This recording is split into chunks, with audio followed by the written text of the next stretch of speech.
से वकील आपके खिलाफ भी है, सोशल मीडिया पर सीनियर वकील भी आपके ऊपर तनकीद कर रहे हैं। मैं 26 साल की वकील हूँ।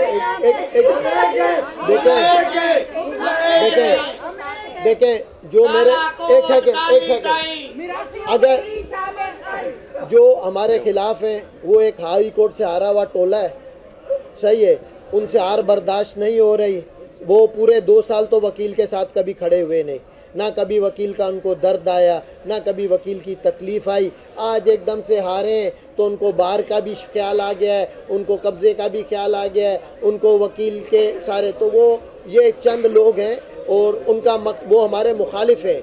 डेफिनेटली वो हमारे खिलाफ इलेक्शन लड़ रहे हैं, तो वो या किसी कैंडिडेट को सपोर्ट कर रहे हैं, तो वो इस वजह से। बाकी वो इंटरनल हमारा इशू है, उसको भी हम देखेंगे, वकील भी देख रहे हैं, वकील अभी जो भी होगा वकील भी देख रहे हैं, वकील अपना फैसला खुद कर लेंगे कि कौन हक पे खड़ा है और कौन गलत खड़ा हुआ है। बाकी इस टाइम पे और वकला